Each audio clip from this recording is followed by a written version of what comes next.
Huh. Let's see here. Okay, I think I'm back. So, all right. I don't know if I went off or I just had to refresh for myself there, but something. Hopefully we're okay here. All right. So let me go back. Um, and the f3 pawn, as I was saying, dominates the knight on f6, and this is a big deal. And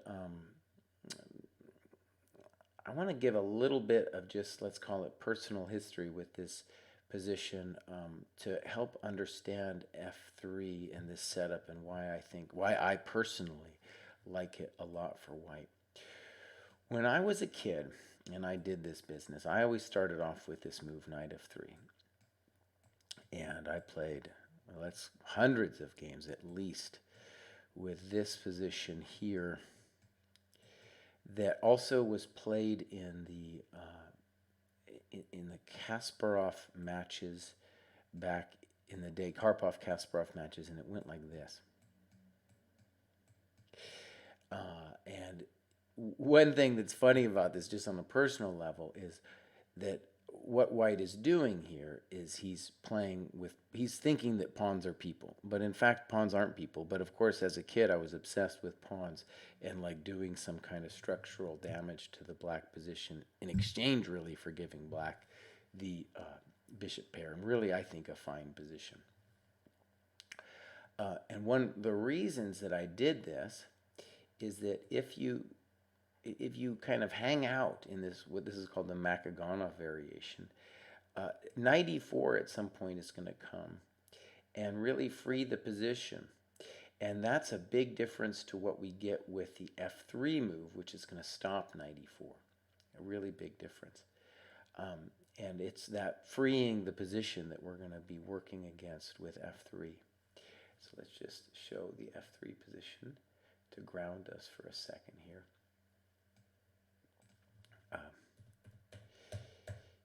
Here. So, and there's a variety of move orders, again, that this can happen. One thing as well that I want to say about f3 is when I first saw these games in the 80s, it kind of feels as if that e4 is what is on the table for white. And I think that's a mistake to think that way. Yes, e4 can come, but it's not the only idea in the position. The idea of f3 isn't just to play e4, it is to dominate the knight.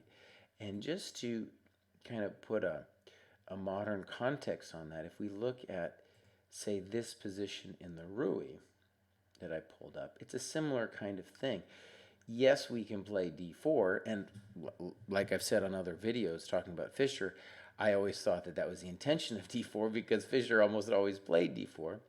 But of course, nowadays, especially with Magnus playing this setup and so many other top GMs, we're playing a slower game where the point of c3 is to move the bishop back, but also to dominate the knight on a5. Okay, so now I can't, there's something a little, I think I'm streaming, but there's something a little bit funny with my chat window. So I'm hoping, I can't see anybody's chat yet. Let me just put it that way. Let me just keep on talking though. I'm just trying to say if people are typing in their comments at the moment, I can't see it, but hopefully it'll come up. I thought that a way to talk about this, to introduce this opening, would be to walk through some of the major battles that Kasparov had in the 80s. And there's several different, let's say, I think he had first, I'm going to say the first key battle actually was with Belyavsky.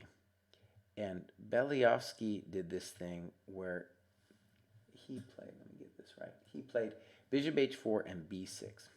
And this happened, I think, in 3 games in 1983. Now, one thing here about this move b6 is it shows that there's actually a lot of flexibility in terms of what black does here with his pawn structure. c6 makes the most sense to kill our knight on c3. And we'll talk a little bit later about how that's our problem piece when he plays c6. b6, of course, is aiming for a position that's not necessarily the Carlsbad, with c5 and maybe a hanging pawns or an isolated pawn position. Anyways, this was Belyavsky's instinct here, and Kasparov's next move isn't necessarily the only one, but it shows flexibility in the approach where he plays knight f3. So he's waiting to see if b6 happens, then plays knight f3. As far as I can tell, knight e2 is still totally playable. So if you want to do knight e2, you can. But this was kind of an interesting battle here. c5 happened, I think, in 2 games, and then Belyavsky tried knight e4. But let's look first, just a look at c5 with knight e5, knight d7, and now bishop f5, which Kasparov and the pundits at the time gave an exclam, and I even remember this move. It's not the only move, but he has a great idea, and that is when you take that, we get this really great pressure against the black king. And I think one of the things I really enjoy about the way Kasparov played this system is that in times past, with the Queen's Gambit declined, a lot of players were playing as if pawns were people and were playing, those b4 ideas. And this switched the whole playing field over toward playing against the king side and forgetting about the pawns, right? We love our pawn on e5 despite the fact that it's doubled. And this game continued. Knight c7, queen g4, simple and strong, right? Pin the queen down and play rook a d1, and black clearly has an advantage.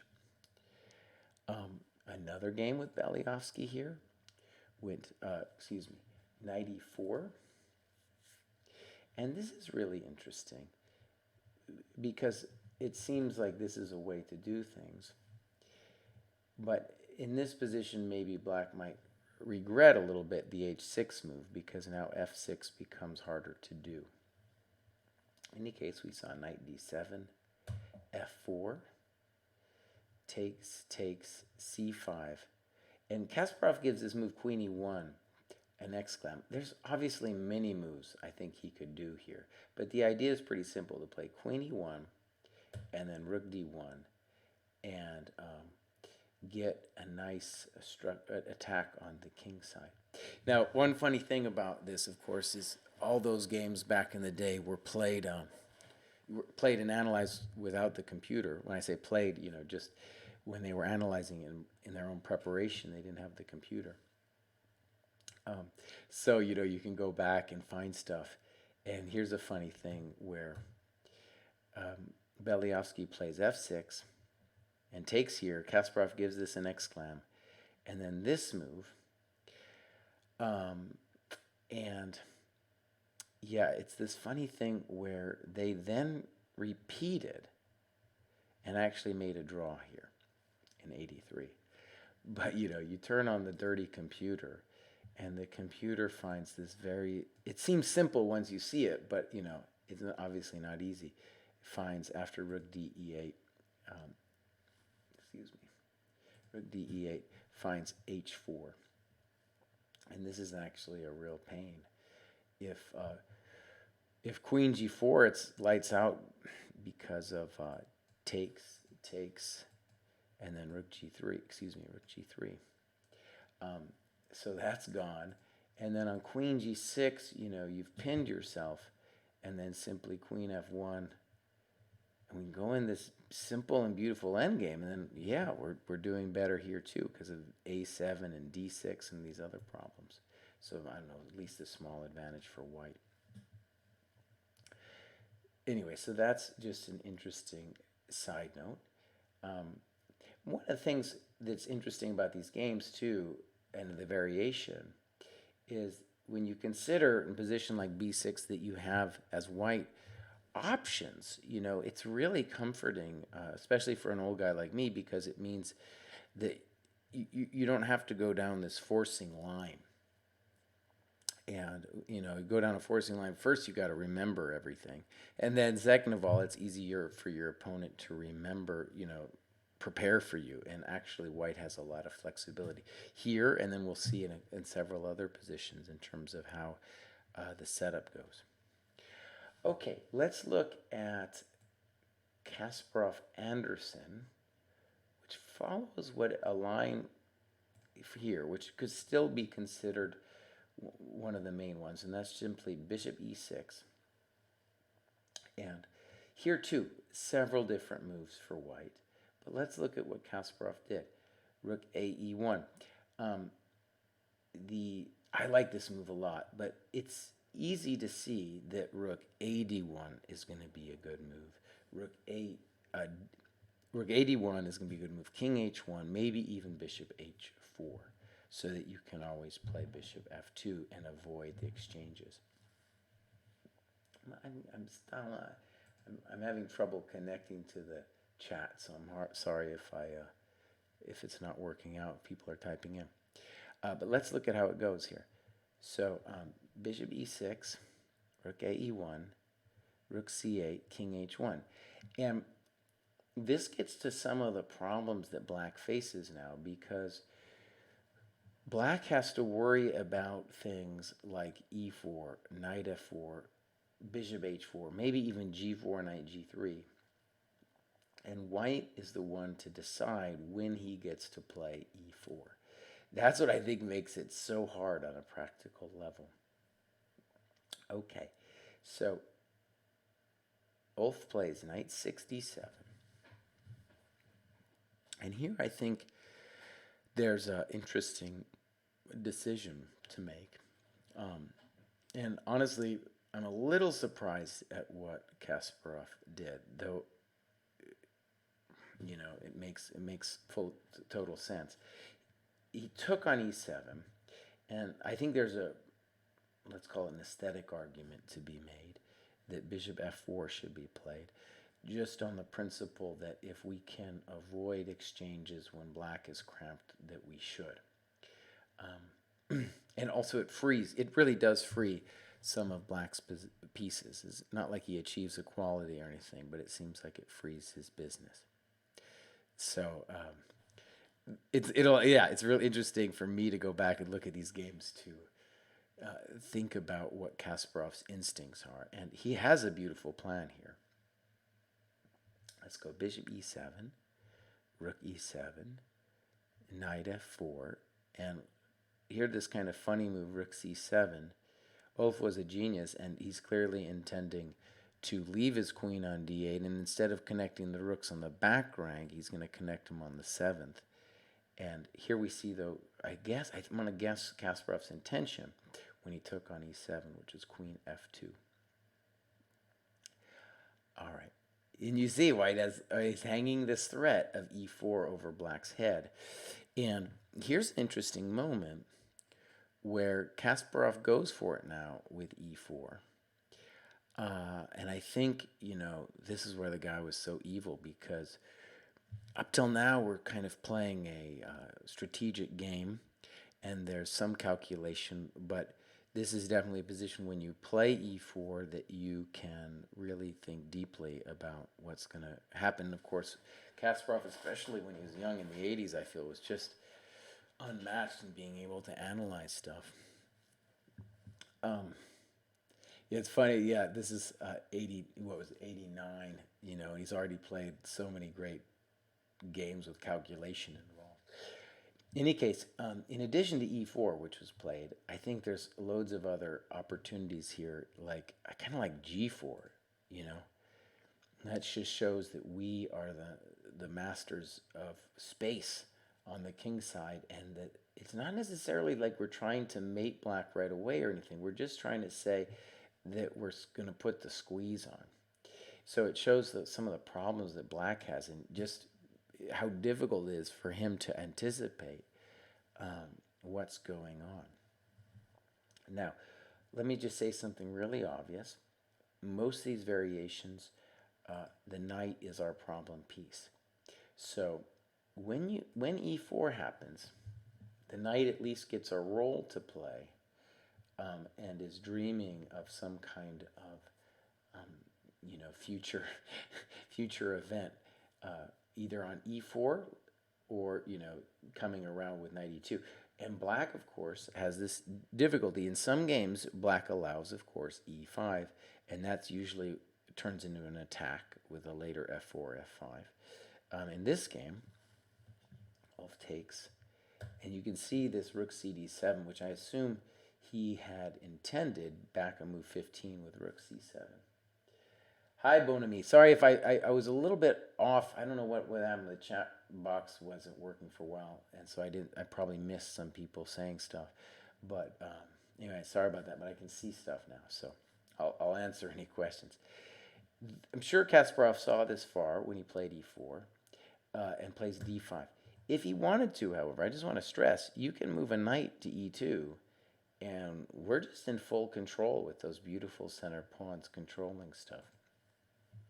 But he saw this far, and then this is kind of a rough business. And the problem is, quite simply, if you take on d5, there's rook d1 is going to hit you. So bishop e2, exclam, d6 is the threat, and white has at least a clear advantage here. All right, so that was Kasparov Anderson 89. Let's look at another one. Let's look at the Spassky game, which was over here.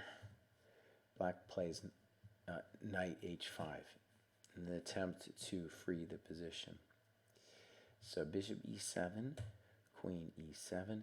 And this, I looked in the database to see how other people played this position.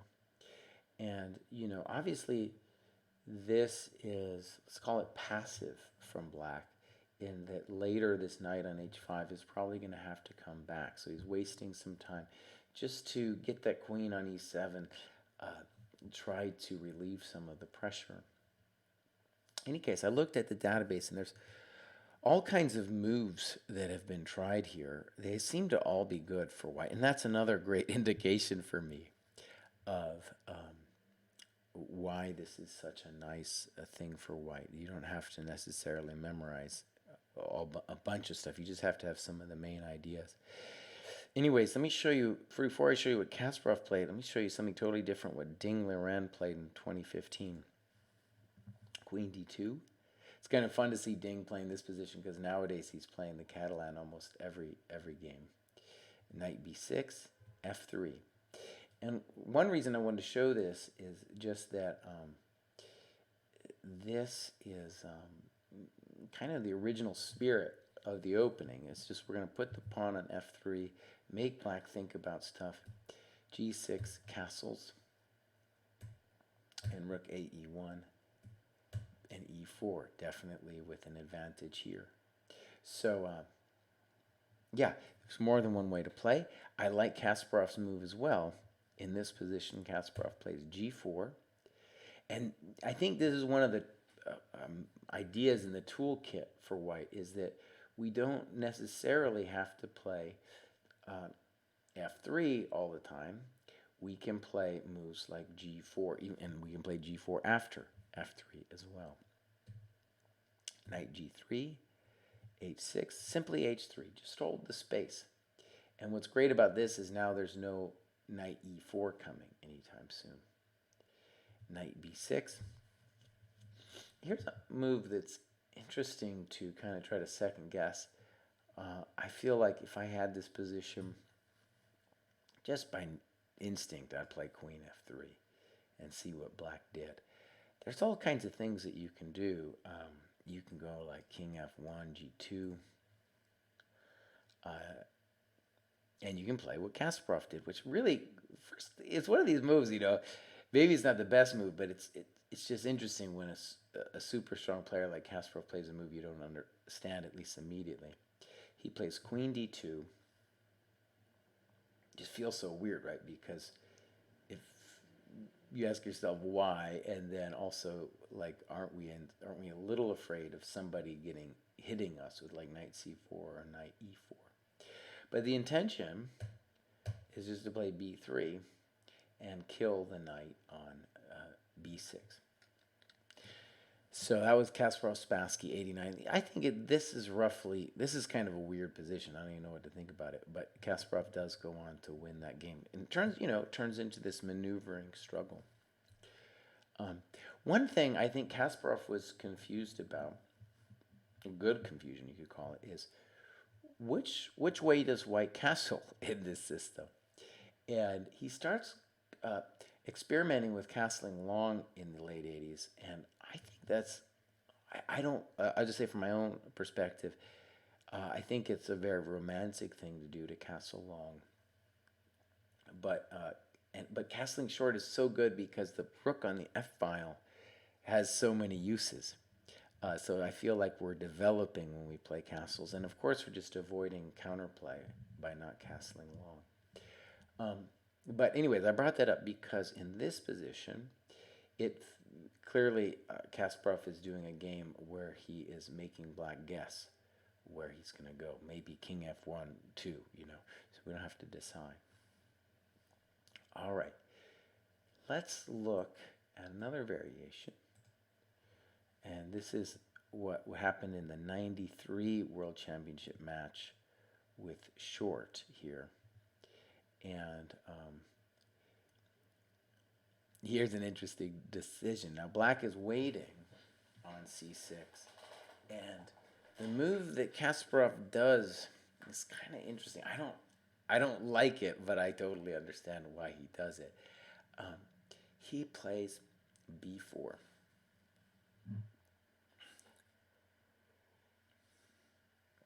Now, it's definitely a really elegant tactic, and the tactic is, if you take this thing, there's no taking back with the queen because of knight d5.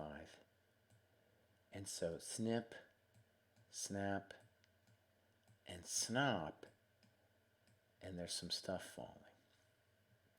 So, right, that's the tactical justification for b4. Strategically, it's back to thinking, I think that pawns are people. And that's why I'm not really keen on it. So the idea, of course, is this old thing about pawn structure, and you might see this in a pawn structure book of what we call the minority attack. And the idea is simply that when we put this guy here, no matter how black responds, that there might be a pawn weakness. But one of the main reasons I don't like it is that it's not clear that that's where we want to be playing over there on the queen side, right? Whereas this beautiful stuff we have going in the center with f3 and queen c2, rook a e1, I feel like that's where the domination is, especially against the knight on f6 and then the bishop on c8, whereas these dreams of a pawn weakness over on the queen side don't feel intuitive to me now. But like I said at the beginning, definitely felt intuitive to a young me in the 1980s because I unfortunately was corrupted by books about pawn structure. But thankfully I came out of that dream. Okay, so what I'd like to do is talk a little bit about first a couple general notes about this thing. Another way besides Fabi's way, which was bishop e7 on move 3, right, which was this. Besides that, to get out of the business, another clever thing that people can do if they want to play a regular Queen's Gambit declined is to play e6. And then if knight f3, then play d5. Then there's no more Kasparov system. And on knight c3, play bishop b4. And one thing that I think is real interesting from anybody trying to build their repertoire as white is that if you can overcome your fears of the Nimzo-Indian, which I think is, roughly equal as someone who's played the Nimzo a lot, if you can overcome your fears of the Nimzo-Indian, you get to do this move order, which is more aggressive and simpler, honestly, than the knight f3 stuff, where black has more options. And you're also really making this Benoni the worst Benoni possible, because this f4 business is really rough. This is a bad position for black. The Benoni itself might be a bad deal, but this one is particularly bad. So one reason I brought that up is, as someone who played the Catalan for years and is now wanting to play this move order, that the Catalan, especially over the last, since I've been playing it, I've been playing, I don't know, 20 years now, has become more of a minefield. And what I mean by that is there's so many, it was almost perhaps always a minefield, but there were so many variations that black could choose from and really prep deep upon, that I felt more and more like I had to learn more to play the Catalan, far more than to play this kind of position, where I feel like I understand this, let's call it the foundational position, with that position with f3. I understand that far better than I understand a lot of the weird and wacky Catalan positions that can arise. So especially now as I'm getting older, I just want simplicity. I don't want it to be complicated anymore. And the thing I'm driving at is this move order, which seems to me, if you're going to play d4, is the right one to do, actually makes life simpler than the other variations. And of course, the only way it's maybe regrettable is this. However, as someone who plays the Nimzo himself, like, especially now, there's so many different systems that white can play, and as long as you just choose one and kind of get some of the basic ideas, then it can be real interesting for you. One thing that I think is interesting too, that relates to the Carlsbad, is, let's say you play e3 and some kind of thing like this, and they play d5. Either now or later, you can switch into a Carlsbad structure. And yeah, really interesting, right? Now you can say to me, Jesse, your bishop's back here, and that's true, but this guy's a little bit misplaced as well. And also, it wasn't always clear that the bishop on g5 was a hero, because he could often get traded off in variations where maybe we didn't want him to get traded off. Anyways, there's more than one way to play against the Nimzo, but I just wanted to say that the Carlsbad structure and the ideas that you get from playing this system, apply to other ones that you can achieve. And same ideas of dominating this guy, saying that this guy isn't so special. Okay, let's look at some of, what should we call this? Some of the more recent attempts to deal with this. First, I want to note that this is a move order question now that white will face. I think it's kind of a pleasant decision. But the intention of playing c6 right away is to say to white, well, hey, maybe I'll get to play bishop f5 myself. So some white players, Kasparov included, played queen c2 here. At which point, black can say to himself, well, now I'll just stick to my regular routine, and we'll get the same position we just had. Or I think Ivanchuk played knight a6 and trying to be a little creative with coming back to c7. I don't know if that's that great of a thing, but that's just an option. From my perspective, though, bishop f5 I really don't think is anything to be feared, because queen f3, bishop g6, snap, and there's a lot of GM games from this position, but to me this is just pleasantness for white. This is something that how could you say no? There's a variety of white attempts. The one that makes the most sense to me is just put this knight on h4, And we're going to, if he ever plays f5, obviously we're happy. And we're going to be looking at things like bishop h3. And if he plays maybe knight b6, there's more than one move. The one I like, though, was let's, force him to play f5. Something like that. And that just seemed like a pleasant position. More than one move. A lot of people, in fact, have played f3 just to put the king, just to hang out, put the king on f2. But like I said, there's more than one way to play the position here. I think it's just a very pleasant endgame. What's interesting about it is actually, in terms of like high-level discussions, because this has been going on for a while, it's this trend in Super GM chess to accept a pawn weakness in exchange for getting a bishop. For example, you've got the Rosalimo. We saw that with Fabi and Carlsen, and you've got, of course, the Berlin.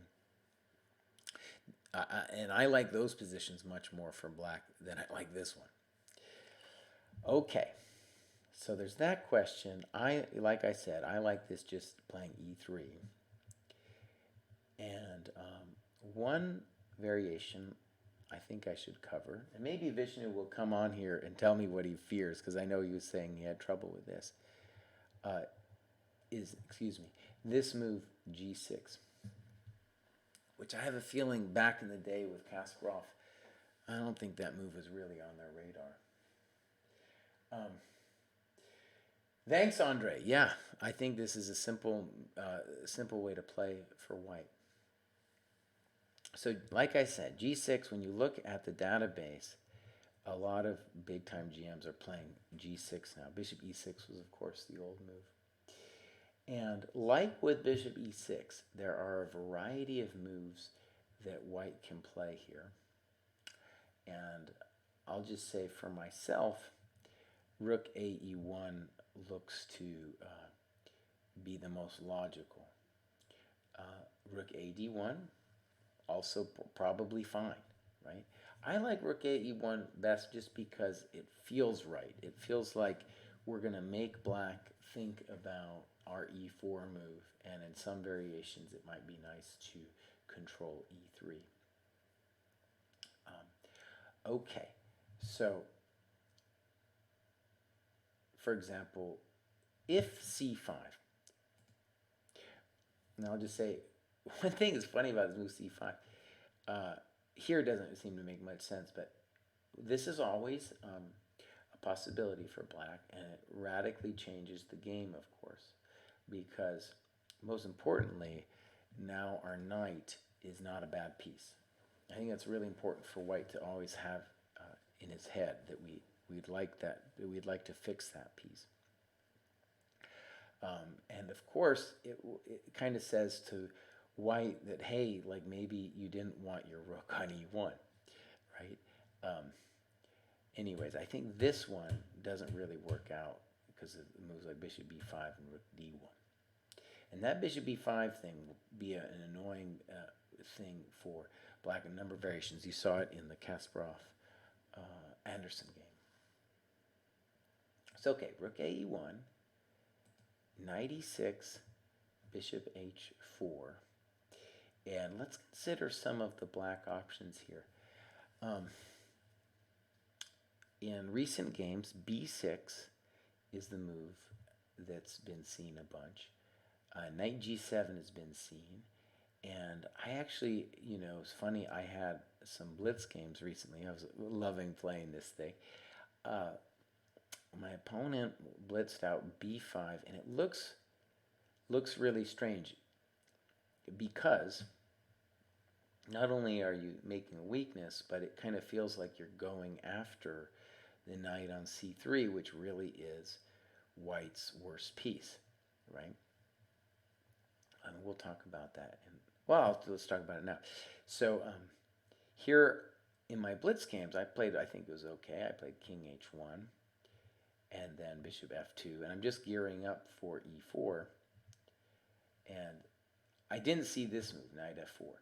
I came up with this later, and I want to show this knight f4. It's really cool. This idea of knight f4 is another idea just to put in the toolbox, because it shows that these pawns in what we could call a Pillsbury attack setup, right, become very evil. For example, knight h5, snip f5, and we just have a small advantage. And blacks, no one knows what those pawns over there on the queen side are doing. Now, that being said, the move I like best here is a really one that didn't cross my mind when I was playing the Blitz games was knight c1. Very simple and strong. And we're just going to put the knight on b3 and tell black that he didn't he didn't do himself a service by putting his stuff over there. And yeah, the knight on c3 is happy to move, and you can go d1, f2, or e2, and then f4 or g3 later. So I like knight c1 from a positional standpoint a lot there. And, it's funny because you turn on Stockfish 10 and stuff, and at first it'll show moves like b5, and I think that's where my Blitz opponent got it, because it doesn't feel that human to me. But you let it run for a while, and then it starts saying, oh, I don't know. There's been a couple positions, honestly, like that, where at first the computer is just saying it's roughly equal, and then you let it think for a little bit and saying, oh, no, I don't know about this. Okay, so let's look at the more restrained b6 for a second. And my friend Gawain Jones had this position, and rook d1 is a great move. And to me, it shows the flexibility that I think you need to have in your mind when you're playing these positions. That it's easy to put the rook on e1 and then say to yourself, well, that's where it belongs. But if you think of it just as a concert with all these different guys and mostly about domination, then you're just stopping the guy from doing anything important like c5. Let's just say some obvious stuff. Pawn on e3 dominating this guy, pawn on f3 dominating this guy. At some point, we might play e4 to get this rook out, but you know what? We can hang that over the guy's head. We might want to play bishop f2 first, right? All this is possible. Okay, so let's show c5. And the problem with c5 is we go bishop b5, a known theme, right? And this is just a nice tactic. Snip and bishop c4. And clear advantage. The pawn is going to go. So, yeah. And I love how king on h1, everything's tucked in real nice. Okay. So, let's go back and question, say, rook c8. Because that would, obviously, if c5 is a mistake, that's what he should be looking for. And the problem is bishop f2, simple, nice building move, c5 happens. Well, we give this bishop b5 thing, smack him, and the problem is if dc, we're still going to do our bishop c4 stuff, right? That didn't really change all that much. And if bishop c5, here's a nice move, bishop a4, we're coming around the mountain to b3, advantage, right? And if knight c5, let's play knight f4, advantage, right? All the pieces are looking well. And what I like about, one of the things about the Kasparov games I thought was really interesting is the pawn on f3, you see it here, it's not about e4 anymore. If we play e4, it might be for some tactic against the queen, but it's not like we have to play e4. It's simply a strong square for the pawn to be. And so, like I said, I think one of the foundational ideas of the whole thing is that you stop the trades with knight e4 that happen, and particularly with the bishop on b7, the bishop wants to live through the knight on e4. My most recent metaphor that I like a lot is that it's, the bishop on b7, a lot of times he's like a helicopter parent. He's trying to live through the knight's glory on e4. And so, the knight gets traded, the bishop might get activated. But of course, if the knight can't come to e4, the bishop on b7 is having more grief. Okay, so let's consider a couple other variations here. Rook A E1, knight E6, bishop H4, and let's think about knight G7 for a moment.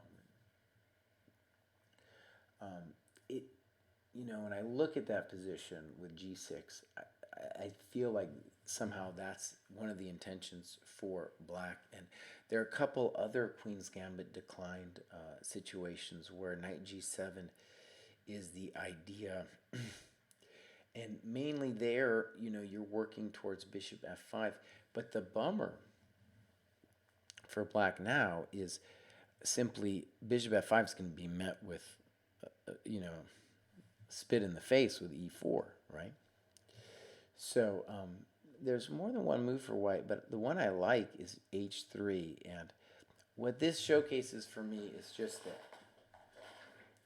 the pawns on the light squares, F3 and H3, are really working well with this bishop. And what H3, amongst other things, will do is now on any kind of E4, there's no knight G4 coming later to give us a little grief on the E3 square, and also to trade off the E7 bishop. So for example, if knight F5, we just go back, everything under control, and he's going to get spanked with E4. Even G4, by the way, like we saw before. That's also in the cards as a strong building move. Okay.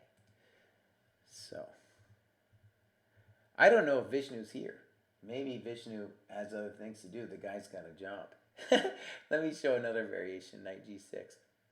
I think Kasparov played had this position once. This move, honestly, doesn't make that much sense to me to play knight G6 because I'm not entirely sure what the thing is going to do there.